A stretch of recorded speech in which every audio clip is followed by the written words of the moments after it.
Hello. ऐ मेरे दोस्त, दुनिया को जीतने का हौसला रख है मेरे दोस्त। एक हार से कोई फकीर और एक जीत से कोई सिकंदर नहीं बनता। आज इस मंच पर कवि सम्मेलन का आयोजन हुआ है। यहाँ पर दूर दूर से कवि आकर उपस्थित हुए हैं जो अपने विचारों को प्रस्तुत करेंगे, जिनमें से मैं सर्वप्रथम जयश्री रॉयल जो राजस्थान से आई हैं उन्हें बुलाती हूँ, वो आए और अपने काव्य पाठ को प्रस्तुत करें। वीरता के व्रत से विभूषित है बदन, कि वीरता के व्रत से विभूषित है बदन, विपत्ति विनाश व व्यथाएं नहीं गाऊंगी। नीर नैनों में नहीं ज्वार अखियों में होगा, क्लेशकारी कष्ट की मैं कथाएं नहीं गाऊंगी। वाह वाह वाह वाह। प्रेम अनुराग सद्भावना की बातें होंगी, कि प्रेम अनुराग और सद्भावना की बातें होंगी। प्रज्ञा से विहीन मैं प्रथाएं नहीं गाऊंगी। लक्ष्मीबाई पन्नाधाई पद्मिनी की वंशजा हूँ, कि लक्ष्मीबाई पन्नाधाई पद्मिनी की वंशजा हूँ। लड़कर मरूंगी मगर व्यथाएं नहीं गाऊंगी। ऐसी वैसी ना समझो, ऐसी वैसी ना समझो कि यूं ही बहल जाऊंगी। ऐसी वैसी ना समझो कि यूं ही बहल जाऊंगी। राजपूतों की बेटी हूँ, दो शब्दों में खेल जाऊंगी। यहाँ पर मैं अपने विचार प्रस्तुत करना चाहती हूँ कि हे विरहनी व्यर्थ के आलाप गाना छोड़ दे। हमारे देश में ऐसे ऐसे अपराध हो रहे हैं ना कि जिनके लिए हम कुछ भी नहीं कर सकते। हम बस फेसबुक पर पोस्ट लगाकर, व्हाट्सएप पर स्टेटस लगाकर, इंस्टा पे स्टोरी लगाकर और मात्र एक कैंडल जलाकर ना शांत बैठ जाते हैं। और वहीं पर कहीं कोलकाता में मौमिता कांड, निर्भया कांड और किसी श्रद्धा के तो 35 टुकड़े कर दिए गए हैं। मैं चाहती हूँ कि एक एक श्रद्धा आगे आए और 35 को साले काट डाले, तब जाकर कहीं पर श्रद्धा को न्याय मिलेगा। तब मैं अपने विचार प्रस्तुत पंक्तियों में प्रस्तुत करना चाहूँगी कि हे विरहणी व्यर्थ के आलाप गाना छोड़ दे। हे विरहणी व्यर्थ के आलाप गाना छोड़ दे, वेदना के फिर वही संताप गाना छोड़ दे। और कंठ में धर चेतना के स्वर जगा जा तू अलग, और कंठ में धर चेतना के स्वर जगा जा तू अलग। वरदान का है रागिनी अभिशाप गाना छोड़ दे। और क्यों अभिशाप गाना छोड़ दे? क्योंकि तू वह सृष्टि का सर है जिसमें सृष्टि रचने की ताकत है। तू परशुराम की भी जननी, जगपालक की भी पालक है। तू रास रचैया, जगत खवैया, कृष्ण कन्हैया की माता। तू खप्पर वाले का खप्पर जो कभी नहीं है भर पाता। तो साहस सौर समर्पण को तू, तो साहस सौर समर्पण को तू जीवन का आधार बना। अरे धार रूप रण चंडी का तू शस्त्रों को श्रृंगार बना, शस्त्रों को श्रृंगार बना। और भाषाई सभ्यता की तकरार हमेशा से रही है कि जो पुरुष कमजोर दिखाई देते हैं उन्हें कहते हैं चूड़ियां पहन लो। मेरा प्रश्न ये है, यदि चूड़ियां मानक है कमजोरी का, तो क्या जगत जननी जगदम्बा के हाथों में चूड़ियां पहनाई जाती? तो क्या वीणावादनी के हाथों में चूड़ियां होती? तो क्या भारत माता के हाथों में चूड़ियां होती? तब उस पर है कि क्या दिखाई देती हैं मुझे ये चूड़ियां।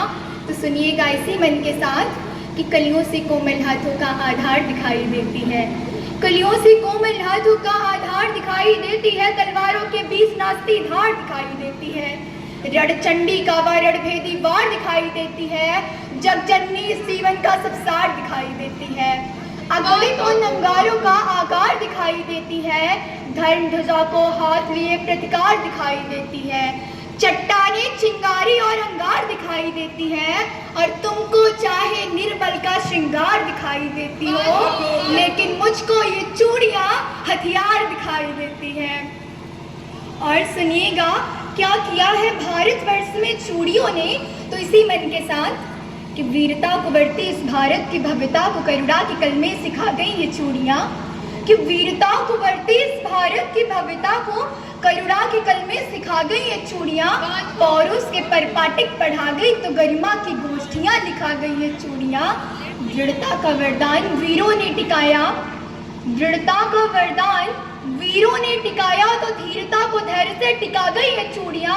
और जलकर जब जौहर की ज्वाला अपनाई, और जलकर जब जौहर की ज्वाला अपनाई, तो खिलजियों को औकात दिखा गई ये चूड़ियां। और इसी मन के साथ मैं आपको बोलना चाहूँगी कि जिस जागरण को लेकर और जिस चेतना को लेकर मैं यहाँ पर उपस्थित हूँ, मैं चाहती हूँ, मेरा मानना ये है कि जब तक नारी शक्ति सजग होकर खुद को नहीं पहचानेगी, तब तक कोई कृष्ण कहाँ तक आने वाले हैं। पहले आपको सक्षम बनना पड़ेगा। तब पंक्तियाँ हैं कि दुर्योधन है, दुशासन है, पक पक परपन अवरोध खड़े। दुर्योधन है, दुशासन है, पक पक परपन अवरोध खड़े। कुछ कुटिल काल के अनुयायी हैं, शकुनी से शैतान बड़े। कलियों से कोमल मूरत को, कलियों से कोमल मूरत को पल में कर देंगे तार तार। मन के सारे श्रृंगारों को क्षण में कर देंगे छाड़ छाड़। अरे रण चंडी का तू रूपधार है, राक्षस पर कर तू प्रहार। खन खन चूड़ी के मध्य उठे तलवारों के अद्भुत प्रहार। पानी तक ना मांग सके जो, पानी तक ना मांग सके जो तुम पे आंख उठाएगा, तब तुम खुद अपना चीर बचा लेना, कृष्ण नहीं आ पाएगा। और क्यों नहीं आ पाएगा कृष्ण? तो सुनिए, कृष्णा को काम बहुत से हैं, कृष्णा को काम बहुत से हैं, दुष्टों के नाम बहुत से हैं। माखन की मटकी रात के भक्तों के धाम बहुत से हैं। अरे कब तक आएगा कान्हा, अरे कब तक आएगा कान्हा, हर युग की लाज बचाने को, दुर्योधन को समझाने को, सरपांच जन्य अपनाने को। बोलो मुरली की धुन को कब तक यमुना जी तरसेंगी, बोलो मुरली की धुन को कब तक यमुना जी तरसेंगी, और बोलो कब तक वृंदावन में अश्क धारा बरसेंगी। यहाँ रहे गिरधारी तो गोवर्धन कौन उठाएगा, महासमर का व्यूह भेदने अब मन्यु कौन पठाएगा। सुनो दामिनी, सुनो दामिनी, रणभूमि में निर्बल ही मारे जाएंगे, तब तुम खुद अपना चीर बचा लेना, कृष्ण नहीं आ पाएंगे। गलतियाँ तो हमारे समाज की है जनाब, जहाँ हमने अपनी बहनों को, बेटियों को गुड़िया से परिचित कराया, उन्हें बताया कि तुम गुड़िया जितनी नाजुक हो। हम उनके हाथों में तलवार भी थमा सकते थे, कलम भी थमा सकते थे, लेकिन हमने उनको गुड़िया दे दी। तब मैं पंक्तियाँ निवेदित करती हूँ कि गुड़िया जैसे शौक तुम्हारे गुड़िया सी बन जाती हो, कि गुड़िया जैसे शौक तुम्हारे गुड़िया सी बन जाती हो। वीर प्रसूता होकर भी पल पल क्यों नीर बहाती हो, अरे सक्त स्वरूपा हो तुम तो जगदम्बा की अवतारी हो। क्या दुर्योधन, क्या दुशासन, तुम स्वयं काल पर भारी हो। मत रोको तुम अभिलाषा को, है श्रृंगारों पर रोक नहीं, तुम कल का हो इस सुकून की सो कोमलता पर टोक नहीं।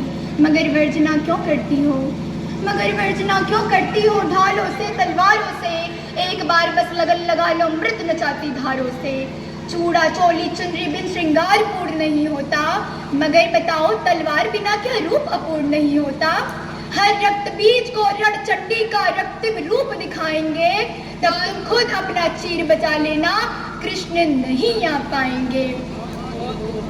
और मैं बताना चाहती हूँ कि जब हमारे साथ कोई हादसा हो जाता है ना, तो हम खुलकर कह भी नहीं पाते हैं। वो जो यातनाएं होती हैं वे बहुत ही कठिन होती हैं। अब देख लो, निर्भया जी की माता को 8 वर्ष लग गए उनको इंसाफ दिलाने में। जो हमारी कानून व्यवस्था इतनी लेट है, और इतने पे ये बात नहीं खत्म होती, उनको कई सवालों के जवाब देने पड़े। तब मैं पंक्तियाँ निवेदित करती हूँ कि चीर नहीं बच पाया तो अपमान भला सह पाओगी, चीर नहीं बच पाया तो अपमान भला सह पाओगी। विनय भंग की कठिन कहानी क्या खुलकर कह पाओगी। हर एक दिष्ट पर यहाँ हजारों प्रश्न खड़े हो जाएंगे, कि हर एक दिष्ट पर यहाँ हजारों प्रश्न खड़े हो जाएंगे। चलचित्रों पर विनय भंग के दृश्य दिखाए जाएंगे। अरे थाने वाली न्याय व्यवस्था, अरे थाने वाली न्याय व्यवस्था हर पल तुमको ताकेगी, गरिमा की हर परत खोल जख्मों पर नमक लगाएगी, गरिमा की हर परत खोल जख्मों पर नमक लगाएगी। अरे घिस जाएंगे पाँव मगर न्यायालय खत्म नहीं होंगे, माँ बापू के करुणा के देवालय खत्म नहीं होंगे, और किसी निर्भया को मुक्ति में 8 वर्ष लग जाएंगे, तब तुम खुद अपना चीर बचा लेना, कृष्ण नहीं आ पाएंगे। और मैं बताना चाहती हूँ कि मेरा मन बहुत व्यथित होती है, और मुझे बहुत तकलीफ होती है जब कोई लड़की हतरब होकर किसी आतताई के सामने अपने घुटने टेक देती है। वहीं लखीमपुर जैसी जगहों पर 3 बालिकाएं शिकार हुई हैं। क्या वे लड़ने की कोशिश नहीं की होंगी? अवश्य की होंगी, लेकिन वे लड़ नहीं पाई क्योंकि उन्हें सिखाया ही नहीं गया है। वे ट्रेंड ही नहीं है, उनको वो आत्मरक्षा ही नहीं कर पाई। अब्दुल क्या, उसकी जगह पर अगर कोई और भी होता तो वो भी ये कर सकता था। लेकिन अगर आप सक्षम है ना तो आपका कोई कुछ भी नहीं कर सकता। तृणधरि ओट कहत वैदेही, कि तृणधरि ओट कहत वैदेही। जब वैदेही ने अपने सामने तिनका रख दिया, जब वैदेही ने अपने सामने तिनका रख दिया तो दशानन रावण जो लंकाधिपति था उसकी भी हिम्मत ना थी कि वो आगे आ सके, उसकी भी हिम्मत ना थी कि वो आगे आ सके। महोदय, कमजोर हम नहीं हैं, हमें कमजोरी का चोला पहनाया जाता है। यहाँ पर आए हुए महानुभावों से मेरा ये विनम्र निवेदन है कि अपनी बेटियों को, बहनों को नृत्य सिखाए ना सिखाएं, संगीत की क्लास भिजवाएं ना भिजवाएं, लेकिन आत्मरक्षा के लिए लड़ना जरूर सिखाएं। धन्यवाद।